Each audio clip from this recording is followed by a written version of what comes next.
Little girl with porcelain doll, 1911. 112 years later, archivists zoom in and fall silent. See what the experts missed.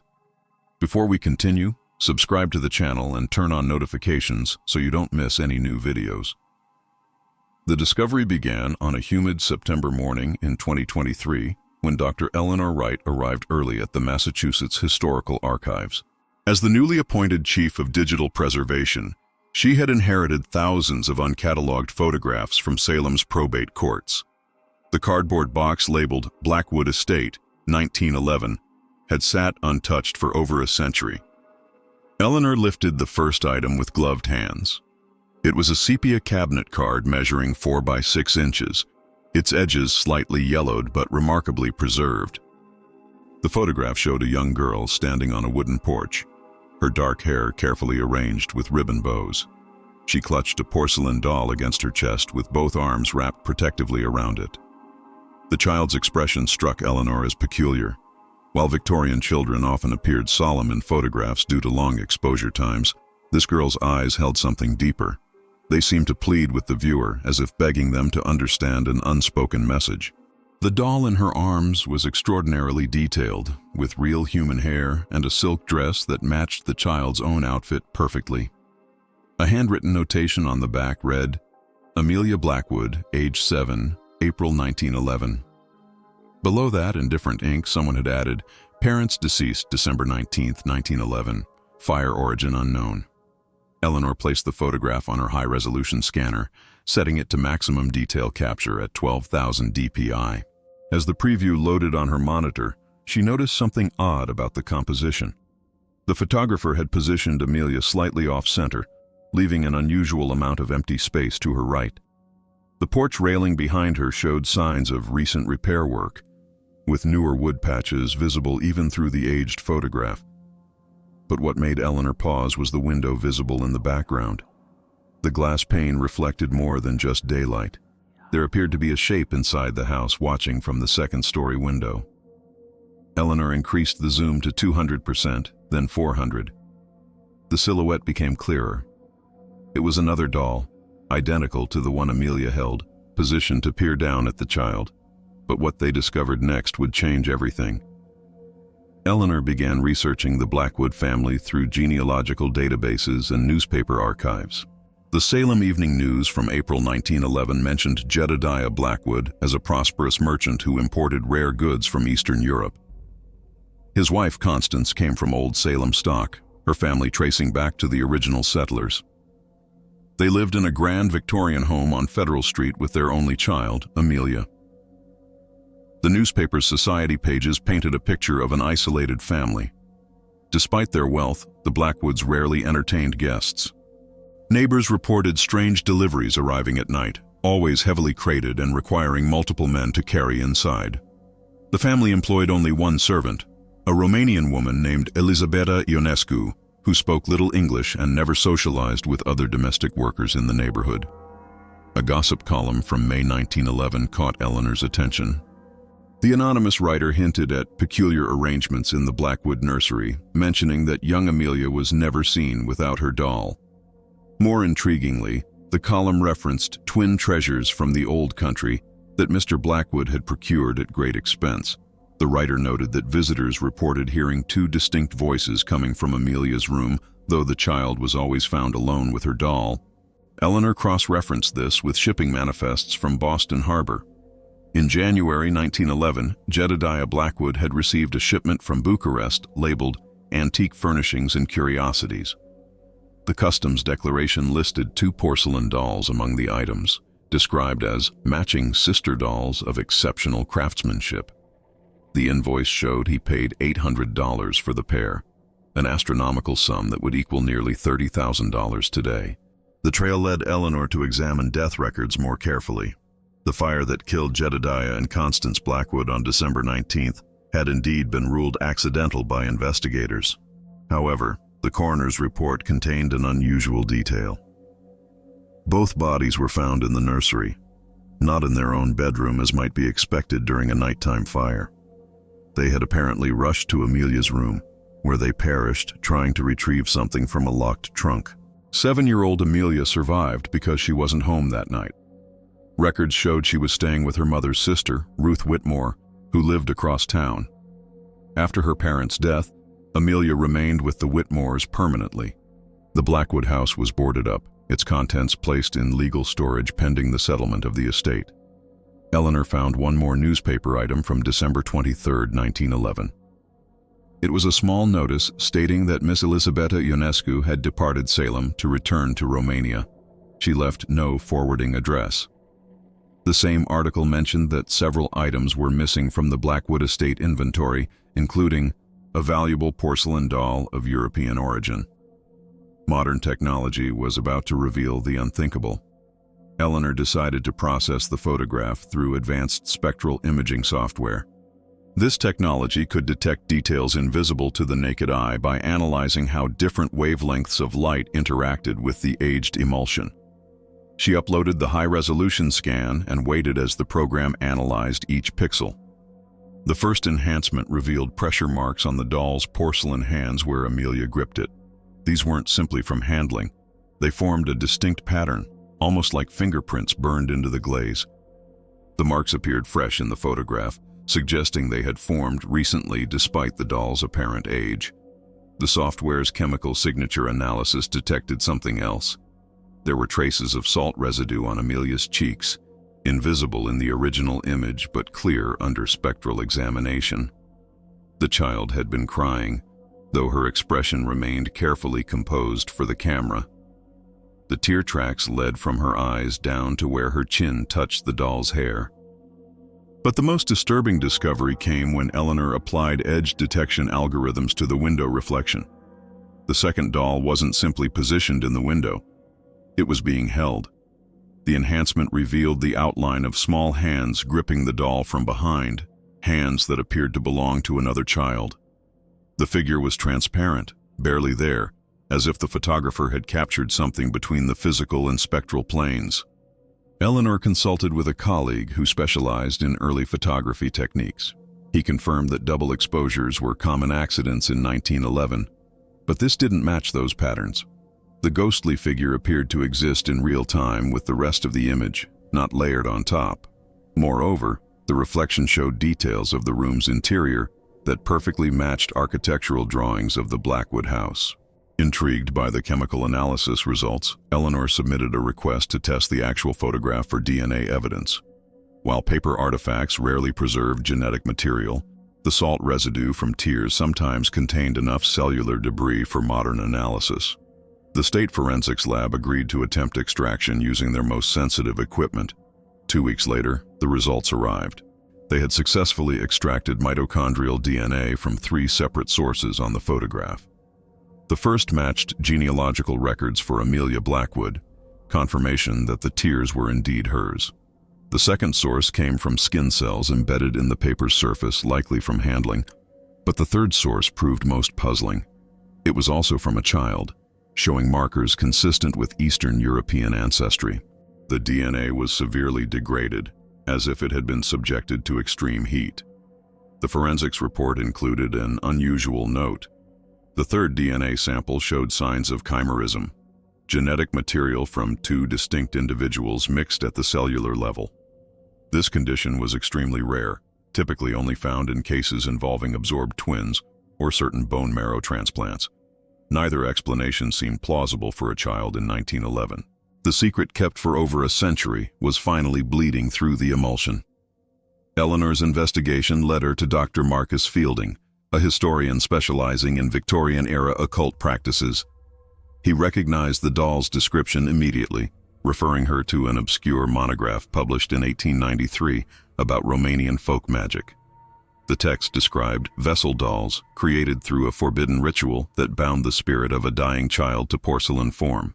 According to the monograph, these dolls were always created in pairs, sisters who would protect the children who owned them. But the protection came at a terrible price. The dolls required a living anchor, a child whose life force would sustain them. Without this connection, the dolls would seek to create their own anchor through any means necessary. Dr. Fielding had encountered references to similar dolls in his research. A sanitarium in Danvers, 20 miles from Salem, had reported strange incidents in 1912 involving a young patient who claimed her doll spoke to her. The girl, admitted under the name A. Whitmore, suffered from selective mutism except when holding a porcelain doll. Staff reported that she would carry on elaborate conversations with the toy, speaking in two distinct voices, one her own, one with a pronounced Eastern European accent. The sanitarium's records included a daguerreotype of the patient. Eleanor's hands shook as she recognized the face. It was Amelia Blackwood, now 8 years old, still clutching the same doll. But her appearance had changed dramatically. Her hair had lightened to an unusual ash blonde, and her facial features showed subtle alterations. She looked less like the child in the Salem photograph and more like someone of Romanian descent. The trail led to Salem State University's archaeology department, where Eleanor discovered a chilling connection. In 1973, workers renovating the old Whitmore house had discovered a sealed trunk in the basement. Inside were 2 matching porcelain dolls and a partially burned diary. The university acquired the items for their folklore collection, though one doll had mysteriously vanished from storage in 1991. Eleanor requested access to the remaining artifacts. The surviving doll was kept in a climate-controlled case in the university's storage facility. As she approached the case, her smartphone began glitching, the screen flickering between her camera app and static. The temperature in the room dropped noticeably, though the climate control system showed no malfunction. The doll was identical to the one in Amelia's photograph, down to the pressure marks on its porcelain hands. But age had revealed additional details. Under certain angles of light, text was visible beneath the glaze, Romanian words that Dr. Fielding later translated as "Sister seeks sister, blood calls to blood." The burned diary proved even more revealing. Though most pages were illegible, Eleanor could make out fragments written in Elisabeta Ionescu's hand. The Romanian servant had documented the ritual that created the dolls, performed in 1883 using twin sisters who died of scarlet fever. The dolls were meant to be guardians, but Elisabeta discovered too late that they could also be possessors, gradually replacing their host child's identity with their own. The diary's last legible entry, dated December 18, 1911, contained a desperate warning. The dolls must never reunite. "I have hidden the second, but fear it is too late for the child. The parents suspect. Tomorrow I will try to..." The text ended there, cut off by fire damage. Eleanor photographed every page and artifact, but when she tried to upload the images to her secure cloud storage, each file corrupted upon transfer. The university's security cameras for that room showed 4 hours of static during her visit, though she had only been there for 90 minutes. Her phone's location data was similarly scrambled, showing impossible GPS coordinates that placed her simultaneously in Salem, Bucharest, and somewhere in the Atlantic Ocean. But what they discovered next would change everything. Eleanor's research revealed a pattern spanning decades. Every 20 to 30 years, children in the Salem area reported seeing a girl with a porcelain doll. The sightings clustered around properties once owned by the Blackwood or Whitmore families. In 1941, 1973, and 2001, Child Welfare Services investigated reports of a young girl living in abandoned buildings, always carrying an antique doll. Each investigation found evidence of recent habitation, but never located the child. Photographs taken by social workers showed the same anomalies: double exposures, unexplained shadows, and that distinctive window reflection showing a second doll. In one 1973 photograph, the reflection revealed not just the doll, but the translucent outline of a child's face, with features that merged Amelia Blackwood's appearance with someone of Eastern European descent. The missing piece fell into place when Eleanor discovered her own connection to the story. Her genealogical research for the project had required her to submit DNA to various databases. A match notification arrived, showing a familial connection she had never expected. Eleanor was descended from Ruth Whitmore through her maternal line.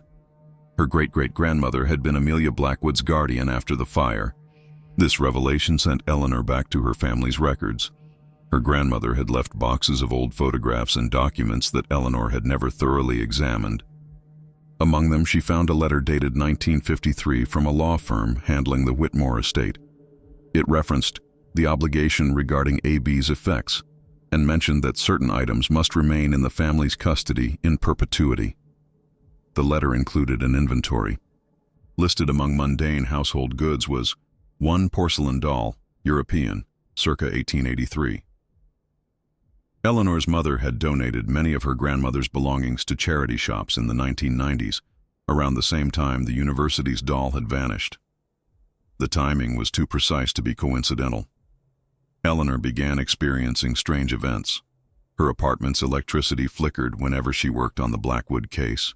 Objects moved when she wasn't looking, always small items like pencils or paper clips, arranged in patterns that resembled Romanian letters.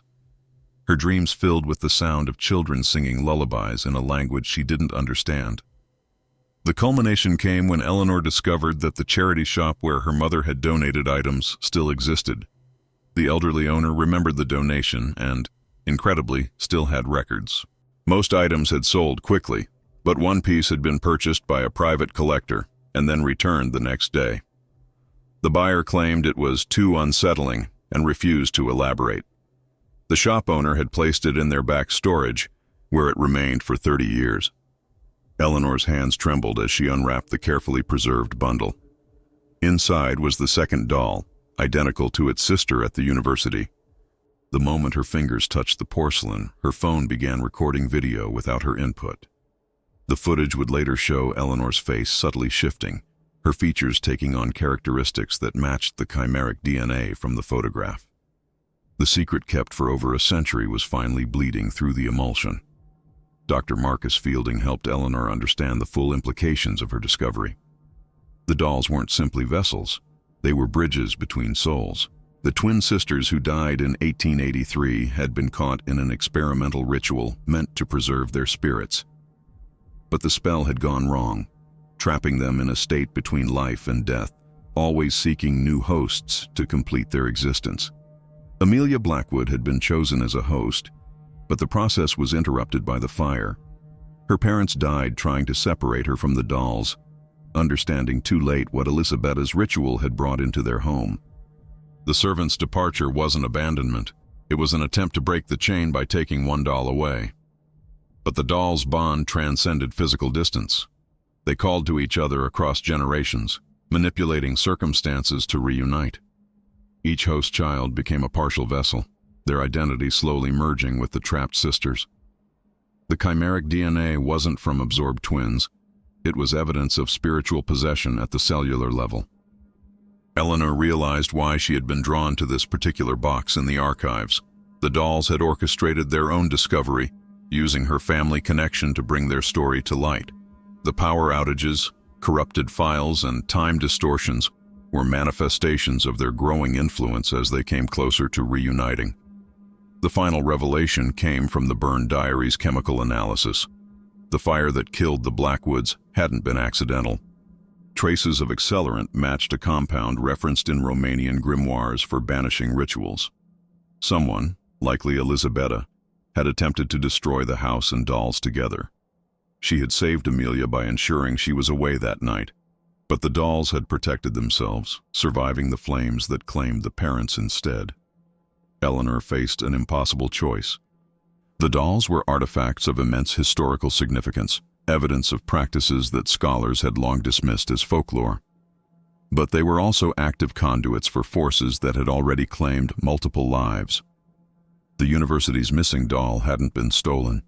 It had freed itself, seeking its sister through her family line. As she held both dolls, Eleanor felt their pull intensifying. Whispers in Romanian filled her mind, promising knowledge, power, and sisterhood eternal. The temperature in her apartment plummeted, frost forming on the windows despite the September heat. In the ice crystals, she could see faces, two young girls, forever frozen at the moment of their death, forever seeking release. Eleanor made her decision. She contacted Dr. Fielding and arranged to meet at the old Blackwood property, now an empty lot owned by the city. Together, they would attempt to complete Elisabetta's ritual, not to banish the dolls, but to free the spirits trapped within. The risk was enormous. Failure could mean becoming the next host in an endless cycle. On the night of September 23rd, exactly 112 years after the dolls arrived in Salem, Eleanor stood where the Blackwood house once stood. She placed both dolls in a circle of salt mixed with soil from Romania, provided by Dr. Fielding's connections. As she began reading Elisabetta's banishing words, the dolls' porcelain faces seemed to shift, showing glimpses of the children they had once been. The ritual reached its crescendo as midnight approached. The air shimmered with heat despite the cool night, and Eleanor felt presences pressing against the barrier between worlds. For a moment she saw them clearly, Anka and Silviana, twin sisters who had died clutching each other in 1883, their spirits bound by their mother's desperate attempt to keep them in this world. As the final words left Eleanor's lips, the dolls cracked simultaneously. Light poured from the fractures, resolving into the shapes of two young girls. They looked at Eleanor with eyes full of gratitude and sorrow, then faded like morning mist. The porcelain shells crumbled to dust, carried away by a wind that touched nothing else. The next morning, Eleanor returned to the archives to find all records of the Blackwood case had changed. The photographs now showed only Amelia, alone on the porch, no doll in sight. The newspaper articles mentioned a fire but no mysterious circumstances. Even her own research notes had altered, showing a mundane investigation into Victorian photography techniques. Only one piece of evidence remained. The original cabinet card, which Eleanor had kept in her possession during the ritual. It still showed Amelia clutching the doll, still revealed the second figure in the window under enhancement. She sealed it in an archival envelope with a note. Some secrets are meant to be buried. Others must be remembered so they never repeat. Eleanor donated the photograph to a private collection in Romania, where it remains today. The curator, an elderly woman with knowing eyes, accepted it without question.